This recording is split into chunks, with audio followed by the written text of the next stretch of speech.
নমস্কার, আমি প্রিয়াঙ্কার সোম ক্রিয়েশনে আপনাদের সকলকে স্বাগত জানাই। এই শীতে তো অনেক শাকসবজি পাওয়া যায়, তাই না? তার মধ্যেই কিন্তু কিছু শাকসবজি যেগুলো ফেমাস থাকে সেগুলো কিন্তু এই শীতেই পাওয়া যায় আর খেতেও কিন্তু খুবই ভালো লাগে।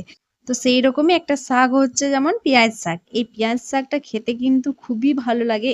এটা যা করেই রান্না করুন না কেন এর স্বাদ কিন্তু দুর্দান্ত।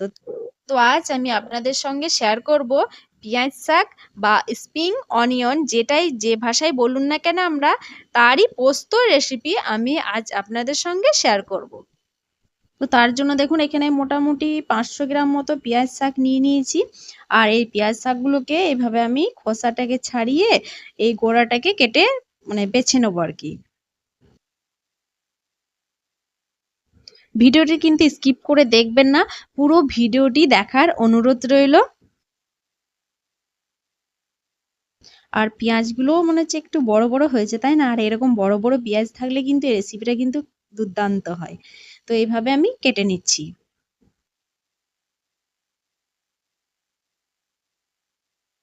দেখুন এরকম বড় বড় করে আমি কেটে নিচ্ছি।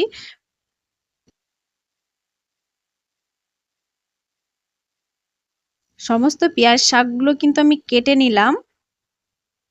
কেটে নেওয়ার পর এটাকে কিন্তু ভালো করে ধুয়ে নিতে হবে যাতে কোনো রকমের বালি না থাকে।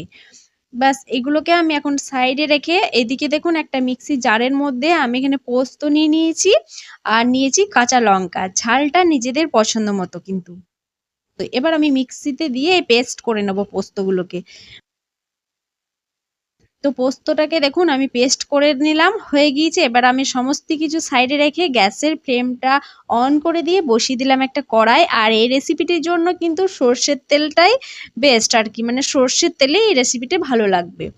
যেহেতু পেঁয়াজ শাকের মধ্যে একটা ঝাঁঝ থাকে আর সর্ষের তেলেও কিন্তু বেশ ঝাঁঝ থাকে, তাই না? তো এই রেসিপিটার জন্য সর্ষের তেলটাই একদম পারফেক্ট। তেল ভালো করে গরম হয়ে গেলে ধুয়ে রাখা পেঁয়াজ শাকগুলোকে আমি দিয়ে দিলাম। এবার আমি পেঁয়াজ শাকগুলো যেহেতু অনেক কম টাইমের মধ্যে সেদ্ধ হয়ে যায়, আর এই সময় আমি কিন্তু লবণ দিয়ে দিলাম। আর এখান থেকে জল বেরিয়েছে দেখুন, এই জলটাকে কিন্তু একদম পুরো টানিয়ে নেব।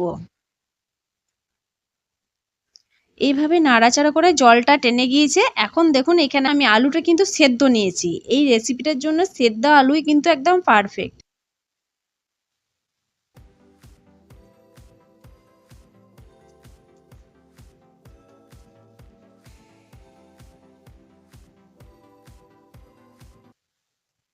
তো সেদ্ধ আলু নিয়ে এইভাবে আমি টুকরো টুকরো করে নিচ্ছি।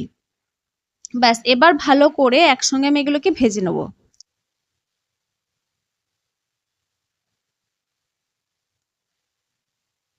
আর এই আলুটা না দিলে না ভালো ম্যাশ হয় না, আর আলুটা দিলে কিন্তু এই পেঁয়াজ শাকের পোস্তটা কিন্তু খেতে হ্যাভি লাগে। তাই আমি এখানে সেদ্ধ আলু দিয়ে দিলাম। আচ্ছা, অনেকে আবার ভাজা আলুও দিতে পারেন, কিন্তু আলুটাকে প্রথমে এমনভাবে ভেজে নেবেন যাতে সেদ্ধ হয়ে যায় একদম ভাজতে ভাজতে। তো আমার কাছে এত সময় ছিল না, আমি তাড়াতাড়ির মধ্যে এটাই করার চেষ্টা করলাম। তো এবার আমি একটু জল দিয়ে একবার ভালো করে ফুটিয়ে নেব। আর যেহেতু পেঁয়াজ শাক খুবই নরম, তো এটা না অনেক তাড়াতাড়ির মধ্যে সেদ্ধ হয়ে যায়।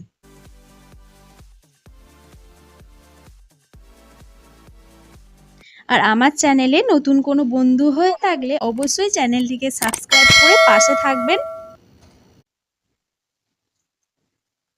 জলটা দেওয়ার পর এইভাবে একটু নাড়াচাড়া করে জলটাকে টানিয়ে নেব। আর আলুগুলোকে এভাবে একটু মানে খুন্তার সাহায্যে ভেঙে ভেঙে দিতে হবে, আলুগুলো যেন গোটা গোটা না থাকে। আর এই রেসিপিটি কিন্তু খুবই তাড়াতাড়ির মধ্যে হয়ে যায়, বেশি একটু সময় লাগে না। হাতে যদি কারোর সময় না থাকে, হাতে কম সময় নিয়ে এই রেসিপিটা একবার বানিয়ে নিন, দেখুন খেতে কত ভালো লাগে। আর এই একটা পদ থাকলে কিন্তু 1 প্লেট ভাত নিমেষেই শেষ হয়ে যাবে, আর কোনো কিছু পদের প্রয়োজন পড়ে না। যদি কেউ না বানিয়ে থাকেন তাহলে অবশ্যই বানাবেন, আর যারা বানিয়েছেন বা জানেন তারাও অবশ্যই একবার আমার পদ্ধতিতে বানিয়ে দেখবেন, আশা করছি আপনাদের ভালো লাগবে।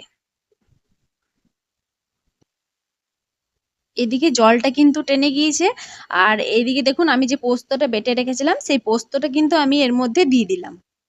এটা কিন্তু জল জল হবে না, একদমই ভালো লাগবে না, একদম মাখা মাখা হবে। আর এই মিক্সি জারের মধ্যে একটু মতো জল দিয়ে জারটাকে ধুয়ে আমি দিয়ে দিলাম। আর এই রেসিপিটির জন্য আর কিন্তু কোনো কিছু প্রয়োজন নেই, পোস্ত আর এই স্প্রিং অনিয়ন বা পেঁয়াজ শাক থাকলেই হবে।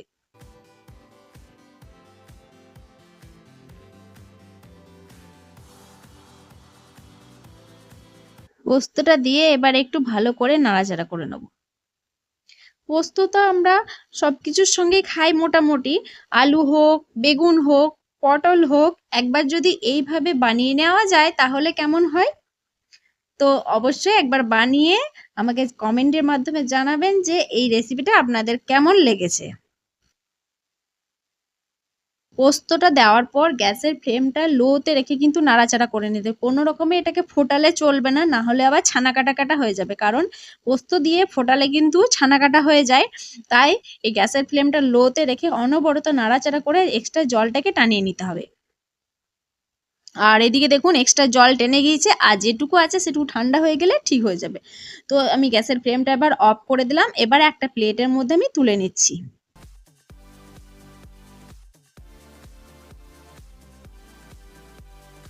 প্লেটের মধ্যে তুলে নিলেই গরম গরম ভাতের সঙ্গে পরিবেশন করার জন্য রেডি পেঁয়াজ শাক বা স্প্রিং অনিয়নের পোস্ত রেসিপি।